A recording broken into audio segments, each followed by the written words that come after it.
So this is reading number 26 of the CFA curriculum. We will start by understanding the assumptions, the propositions given by Miller and Modglani, both with and without taxes, other issues related to the capital structure, the pecking order theory, the static trade-off theory, and wind up with a brief evaluation of the capital structure. So for Miller and Modglani proposition 1 that we'll study next, these are the few assumptions that we will work with, so please try and memorize these.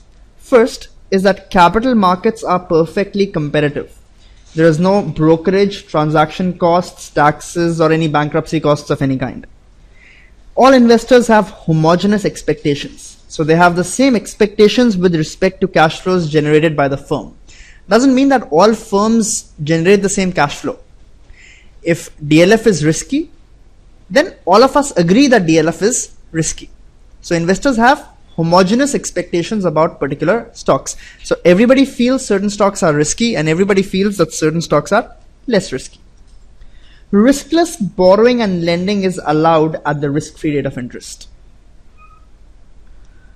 There are no agency costs, that is, there is no conflict of interest between the managers and the shareholders. So managers work perfectly in accordance with the best interests of the shareholders. Investment decisions are unaffected by financing decisions.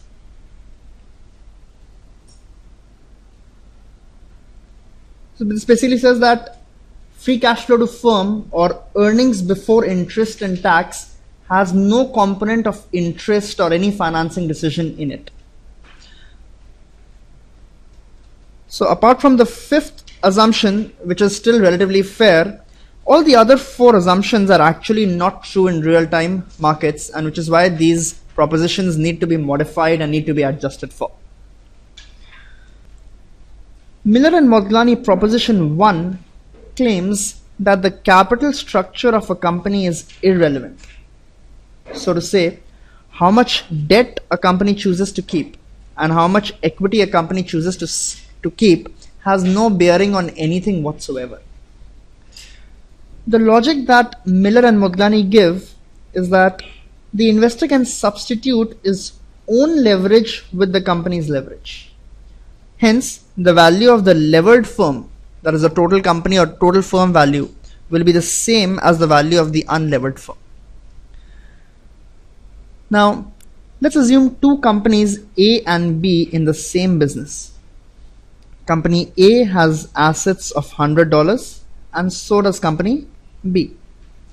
Company A has been funded 50% by debt and 50% by equity, whereas company B has entire $100 funded by equity. Let's assume that the cost of this debt is 20%. Ignoring any taxes, since both assets are the same and both companies are the same, that is the assumption that we are going with, both companies A and company B do sales of $100, have total expenses of $50, and the difference of these gives us the net profit.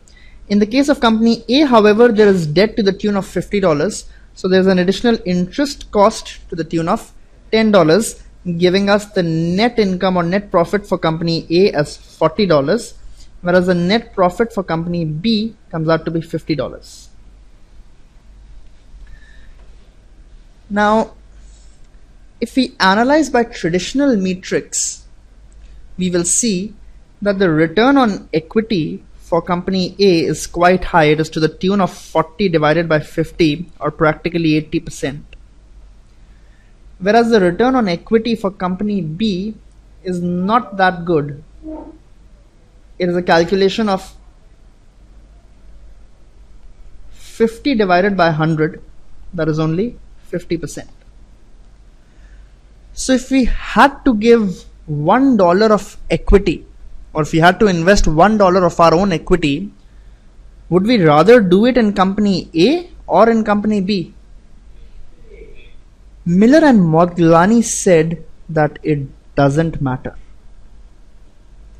even though it may look like company A is a better proposition, we will prove that very easily, even with investing in company B, you can create the same return profile for yourself as is there with company A. The only difference between company A and company B is that company A has $50 of debt.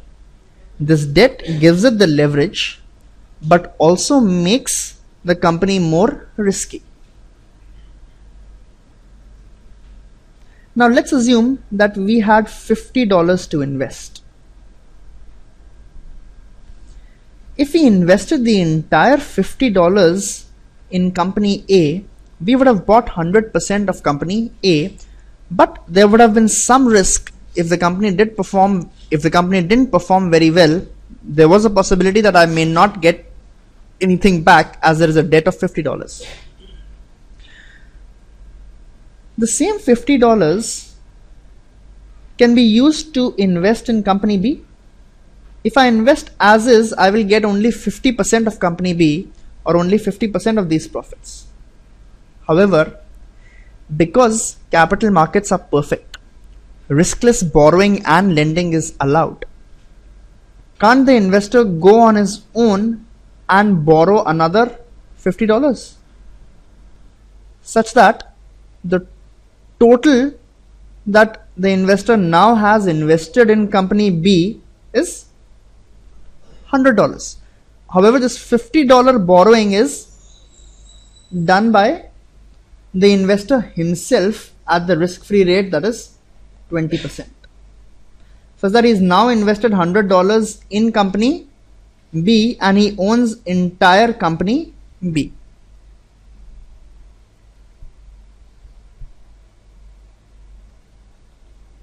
So if we see the returns of investor from company B now, he owns $100 in company B, that is, he owns the entire company B. So he has $50 of this income entirely to himself.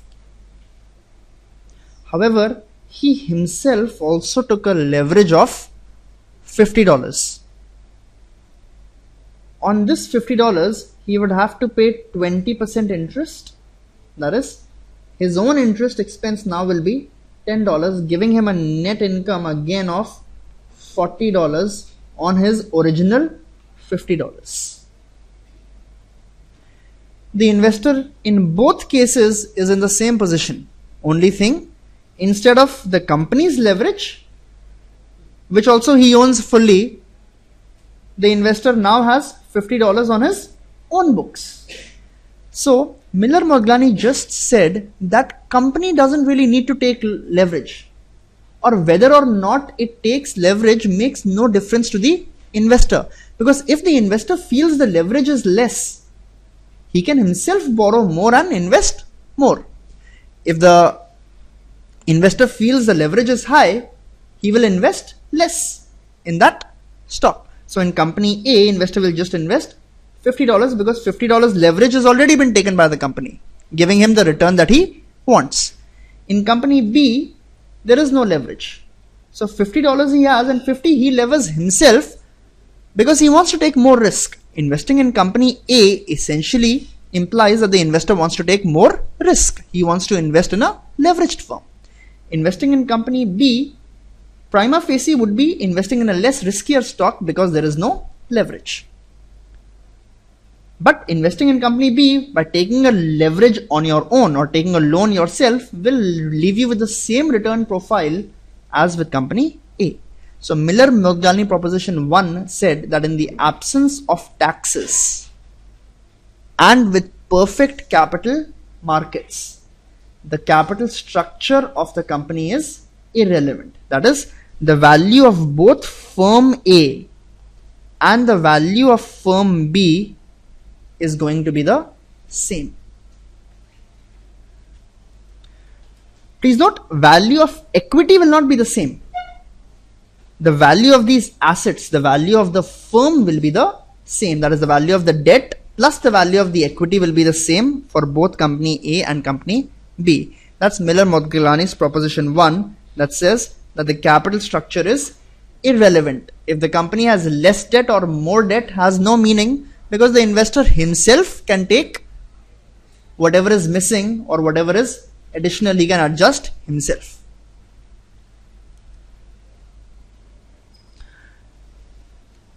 The Miller-Modglani proposition 2 says that as the company takes on more debt, the risk in the company increases. So as debt increases, so does the risk. As the risk increases, the cost of equity will also increase. So if I'm investing in a riskier stock in company A, I would want a higher return than if I invested in a less risky stock. So in the absence of taxes and in perfect capital markets, the 5 assumptions we discussed in the beginning, as debt increases or as leverage increases in the business, the cost of equity increases in proportion to the increase in debt. It's relatively easy to prove this formula. RO is the unlevered cost of capital. RE is the required rate of return on equity. RD is the required rate of return on borrowings or the cost of debt. Now, whether a company has X amount of debt or Y amount of debt, does it change the free cash flow to firm that is used in our discounting? So the free cash flow to firm in year 1, in year 2, in year 3 will remain the same, because anyways interest is never deducted from the numerator. We also argued that the value of the firm remains the same regardless of the capital structure of how much debt has the company taken. If the company has taken more debt, then definitely the cost of equity will increase. The free cash flow to firm, however, is not discounted by the cost of equity. It is discounted by the weighted average cost of capital. Let's assume RO is the weighted average cost of capital for an unlevered firm. So the first cash flow will be discounted back by 1 plus RO, the second one by 1 plus RO to the power 2, so on and so forth. If the company takes on more debt also, the value doesn't change. That's the proposition 1. The cash flows anyways don't change because they don't include debt or interest. Hence, can we conclude that regardless of how much equity the company takes, the only way this is possible is if this discount rate also doesn't change. Because if the discount rate changed because of cost of equity or for whatever reason, then the value of the firm would change because the free cash flows don't change. The discount rate is the weighted average cost of capital. If the company didn't take any debt, then the weighted average cost of capital will be the same as the cost of equity. If the company has taken some debt, however, then the weighted average cost of capital will be the weight of debt multiplied by the cost of debt plus the weight of equity multiplied by the cost of equity. As the weight of debt in the capital structure increases, a low cost capital increases till the time the company has no debt. D is equal to 0, RO is simply going to be equal to KE. FCFF will remain the same. You will be discounting it by the return on equity and computing the value of the firm. Proposition 1 said that even if debt was there, the value of the firm remains the same. Hence, this discount rate must remain the same. This discount rate is nothing but the weighted average cost of capital. Weighted average cost of capital is the weight of debt into cost of debt plus weight of equity into cost of equity. If we rearrange this equation, we will derive that the cost of equity comes out to be nothing but RO plus D by E into RO minus RD. So just simply rearranging this equation will give us the formula, which says that as debt increases, this low cost capital comes in. Hence, the cost of equity must rise, this KE must rise so as to keep the total sum still the same, because RO cannot change. If RO changed, the value of the firm would change. Hence, as the company takes on more and more debt, the cost of equity keeps going up in a linear fashion. To depict this graphically, if there was zero debt in the capital structure, then the weighted average cost of capital would be RO. So the x-axis here is the percentage of debt in the capital structure. The y-axis is the cost of capital. When there was zero debt, the cost of capital was the same as the cost of equity. As debt increases in the capital structure and there is more weight placed on this low cost capital, on this cost of debt, if cost of equity didn't change, what would happen to WACC? It would go down, or the value of the firm would increase. But as debt increases, equity becomes more risky, because if something goes wrong, debt still has to be serviced. So as debt increases, cost of equity goes up to ensure that the weighted average cost of capital, or the WACC, remains the same. This is the Miller-Modglani proposition number 2 without any taxes.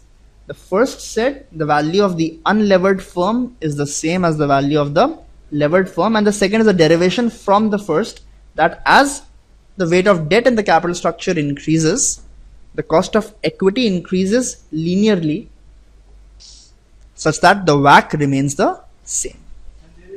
So both Miller-Modglani proposition 1 and 2 are valid only under the very limiting assumptions that we discussed in the beginning. No taxes, riskless borrowing and lending, no friction, no agency costs. Guys, we'll now begin with the Miller-Modglani proposition 1 with taxes. So the world is otherwise perfect. That is, all the other 4 assumptions are still valid. So capital markets are still perfectly competitive. Investors have homogeneous expectations. Riskless borrowing and lending is there. No agency costs is still true, and investment decisions are unaffected by financing decisions. The only relaxation that we are doing is that instead of no taxes, we are including taxes. So we are still not getting to the real world. The only difference that we've made is that we have included taxes. Now, with taxes, our analysis that we discussed earlier changes a little bit. So we discussed earlier that if 2 companies have the same assets, one is funded by debt and the other is funded by equity, this funding decision makes no difference, because the investor can borrow on his own to replicate the structure that company A or the leveraged company has. And hence, to the value of the asset, there should be no difference. Proposition 2 said that yes, that's true, because the WACC of both companies will remain the same. Even though there is debt, the cost of equity would be higher for company A, making the discount rate the same and the value of the firms the same. Now, in regulations across the world, interest paid by corporates is completely tax deductible. So if we did include a 50% tax rate in the same example, then for company A, this interest of $10 would have given him a tax benefit by reducing his profit before tax. With the tax of 50%, that is $20, the net profit would now have been $20 and the return on equity would have been 20 by 50. However, interest at an individual level is not tax deductible. So if the investor again tried to replicate the capital structure by borrowing $50 on his own, then the $50 earned by the company B would have been taxed at 50%, giving a net profit of $25. Whereas the $10 that the individual himself is paying as interest would have not got the individual any tax benefit. Hence, the total profit in this case would have been 25 minus 10, that is $15 in the case of company B, whereas it would have been $20 in the case of company A. So with the presence of taxes, Miller and Modglani argue that the value of the company is maximized by taking the highest amount of debt. The more debt you get, the more debt you take, the more is the advantage of this tax shield that you can earn. Or the value of the firm is maximized at 100% debt, because all other assumptions are still valid. There is no bankruptcy cost, there is no agency cost, etc., etc. So Miller-Modglani proposition 1 with taxes says that the value of the levered firm is equal to the value of the unlevered firm plus the tax benefit. So VL is equal to VU plus T into D. So if we maintain MM's other assumptions, there is no cost of bankruptcy, the value of the company increases with increasing level of debt, and the optimal capital structure is 100% debt. The proposition 2 also gets modified.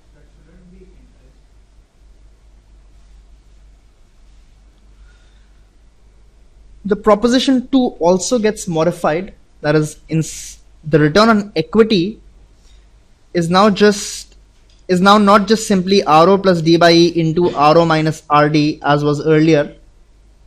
There is an additional component of 1 minus tax. So again, as debt increases, the return on equity also increases.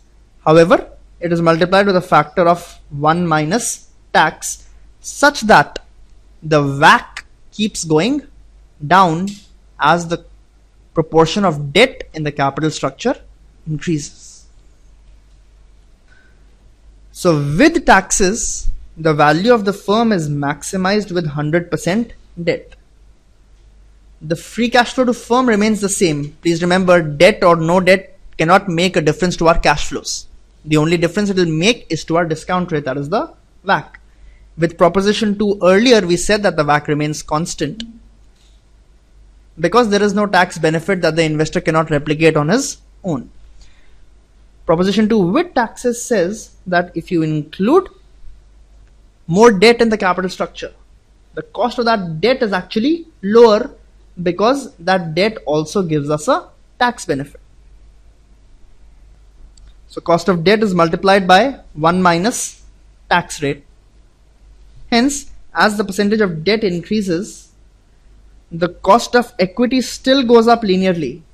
However, the weighted average cost of capital falls. So guys, we'll now go ahead and start relaxing the other assumptions that we had made at the beginning of the chapter. So first of all, bankruptcy and financial distress both have associated costs. Infinite capital is not available. If you become too risky, nobody will lend money to you. Nobody will lend equity to you. You may not be able to take on profitable projects. That is called financial distress. You may have to sell your assets and wind up the company. That is called bankruptcy. Bankruptcy has additional legal costs, fees, consultation, etc. involved that can be a big percentage of the overall value of the project or the overall value of the company. So as we take on more debt, there is a higher probability of financial distress, or there's a higher probability that some project doesn't go well and we may not be able to service our principal and interest payments. High costs of financial distress dissuade the use of debt. So costs of bankruptcy need to be considered in the real world. So we're just now trying to argue against the theory that with taxes, so taxes are in the real world, but even with taxes, value is not maximized with 100% debt because there are other costs and there are other assumptions that are not valid. There is an agency cost. Agency cost comes because the CEO of the company or the management of the company is not the same as the owners or is not the same as the principal. So there is a monitoring cost. There is a cost of supervising the management. There is bonding costs, that is ESOPs, bonuses, etc. that have to be additionally paid so as to ensure that the management is working in the best interests of the shareholders. So we may have to make them sign non-compete agreements, pay them extra for that. And even after diligent monitoring, that is have an auditor, have a big audit department, and bonding costs, there may be some residual losses. That is, management still is management. They are not the owners. They'll be looking for better opportunities. They'll be looking for better jobs. They will not work as though they own or always in the best interest of the shareholders. They will work in the best interest of themselves. So even the second assumption is that there is no agency costs in the business. So it has especially been seen that companies that have a lot of cash, managements can tend to be a little reckless or they may squander the cash. So if we have some debt and some leverage, then the use of this debt forces the managers to be disciplined with regards to the use of cash and with regards to the investments they make. So they will not be reckless and they'll think twice because there is debt and there is some fixed servicing that the managers need to do. There's an additional problem of asymmetric information. That is, managers have more information than the owners or the creditors. Because the CEO is running the business on a day-to-day basis. He is the one who's getting the management reports, etc. So, taking on the commitment to make fixed interest payments through debt financing sends a signal that the management has confidence in the firm's ability to make these payments in the future. So if the management embarks on a new project and is not hesitant to take on debt, then that speaks highly of the confidence that the management has in the project. If the management, on the other hand, is issuing equity, and that to external fresh equity over and above the retained earnings, then it will be viewed as negative because the management is sharing its profits and it's sharing the company because it doesn't want to take on risk or it doesn't have much confidence in the prospects of the project. In other words, taking debt reduces the information asymmetry to some extent or gives some confidence to shareholders that the managers are managing the business well. The pecking order theory says that managers prefer to make decisions that are least likely to send any signals. So the pecking order is that you first want to use up your retained earnings. For any new project, it is your internally generated equity that you'd want to use. If it is not sufficient and you need more capital, then the second option is to take debt. And the last and the least preferred option is to issue fresh equity or external equity, which is normally taken as a negative signal.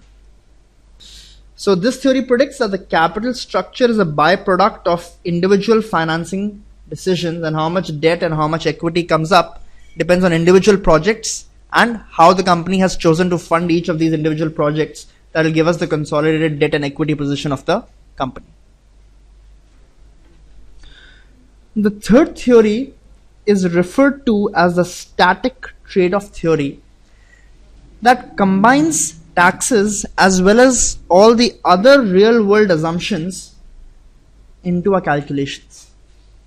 So the value of the levered firm is better off than the unlevered firm to the extent of the tax benefit that the levered firm is enjoying.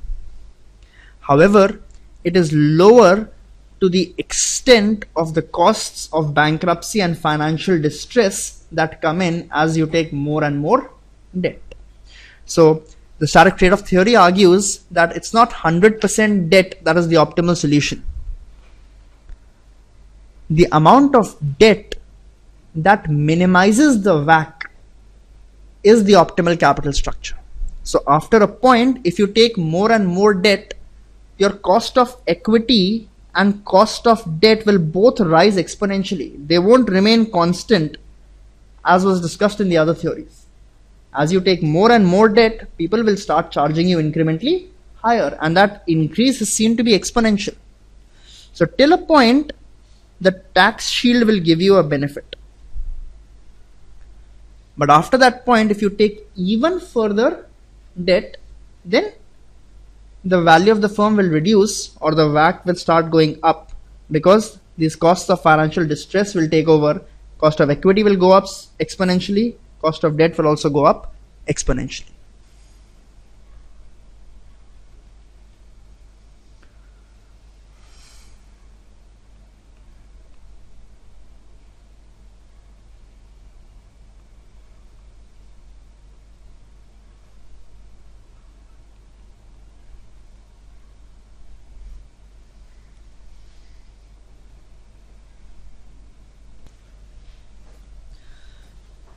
The y-axis here is the firm value, and the x-axis is the percentage of debt in the capital structure. The rest of the points and the percentage of debt has been highlighted.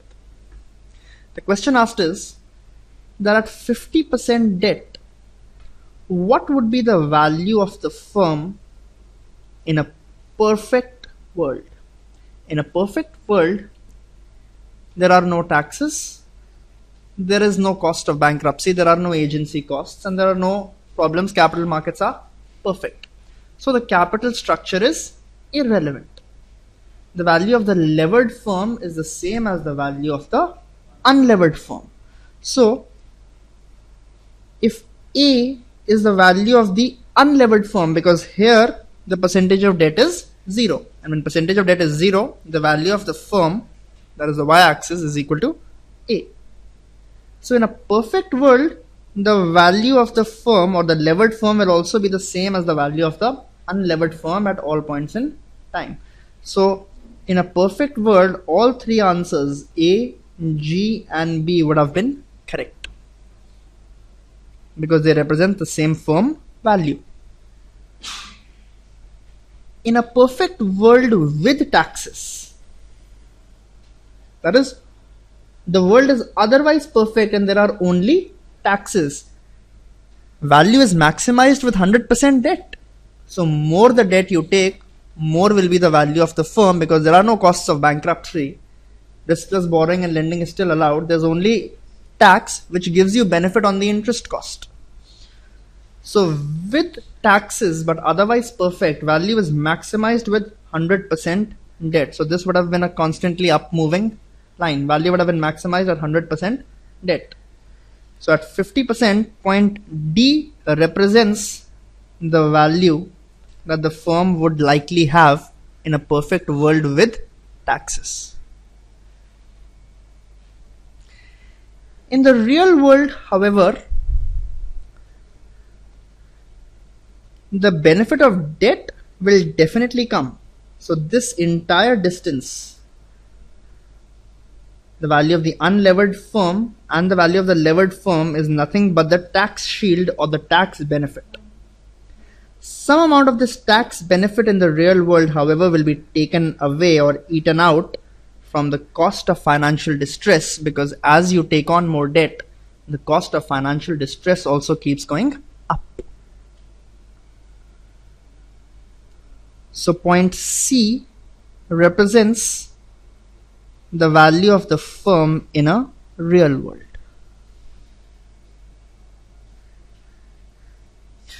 Please note, the distance between the topmost graph and the horizontal line is the present value of the tax shield. The distance between the topmost curve and the middle curve is the cost of financial distress. So this is how much the value comes down because of the probability of financial distress. This is the static trade-off theory. That is, value is neither maximized at 0% debt nor at 100% debt. Value is maximized somewhere in the middle where the WACC is the lowest or the firm value is the highest, adjusting for the tax shield as well as the probability of distress. Theory argues, or the static trade-off theory specifically argues, that for maximum firm value, a firm's target capital structure must be the same as the optimal capital structure that we derived previously. That is the 50% of debt in our previous example. However, in reality, the capital structure may fluctuate around the target because sometimes debt may be available really cheap or equity may be available really cheap. So management is choosing to exploit that opportunity and will deploy it later. The percentage of debt and percentage of equity is based on market value of debt and equity. Please recall from corporate finance at both level 1 and 2. And as the market values of debt and equity fluctuate, the capital structure or the percentage of debt and equity will also fluctuate.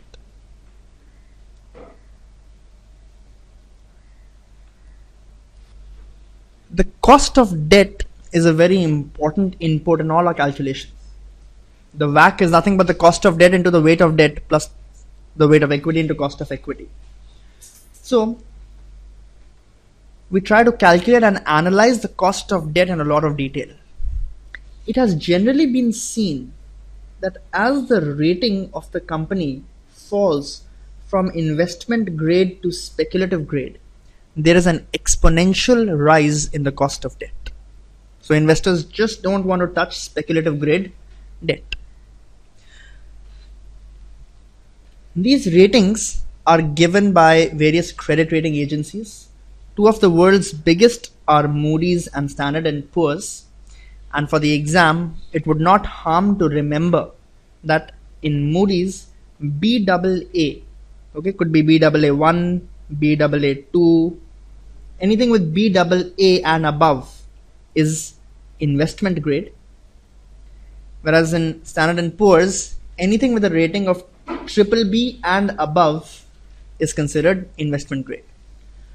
Below BAA in Moody's and below BBB in S&P comes speculative grade security. So BA1, BA2 will all be speculative grade. Similarly, BB1 or anything with BB would be an speculative grade debt.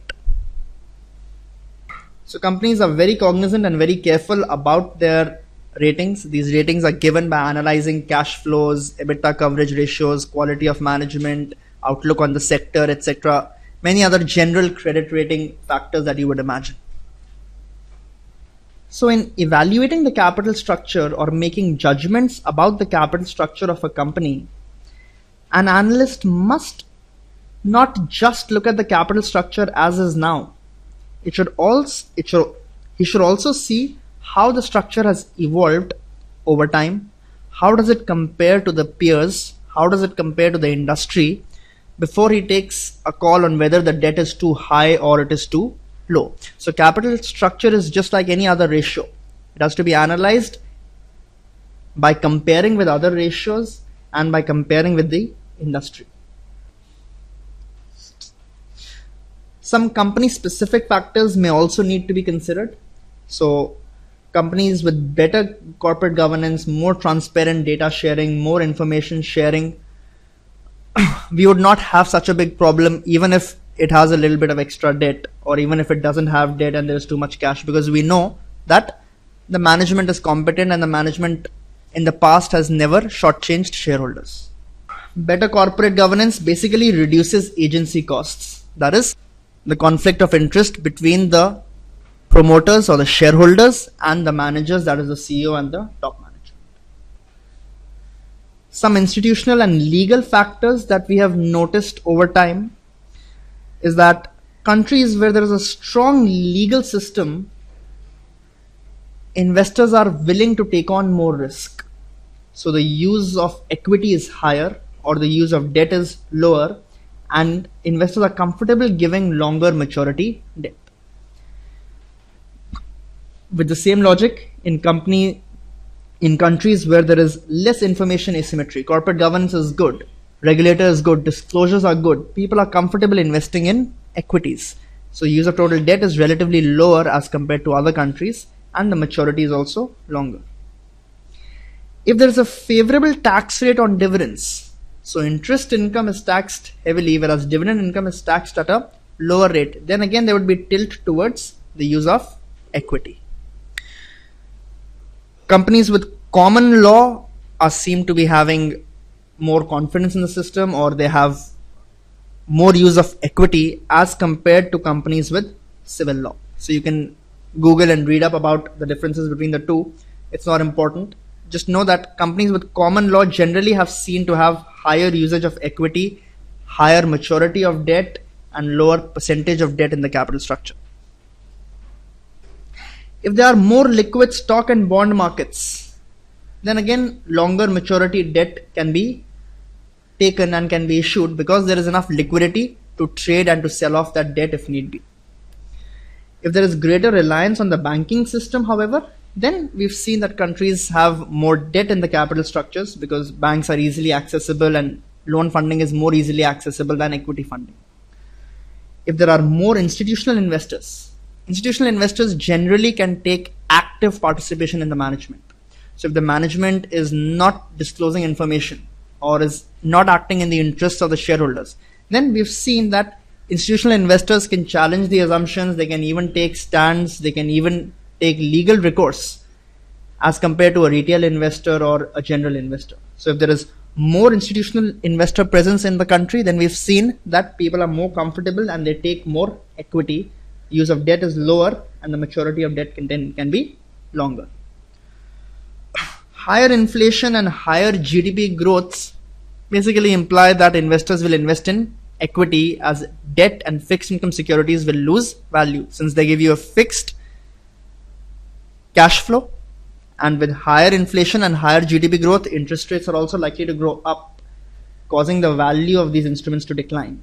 So with high inflation and high GDP growth, the use of equity is longer.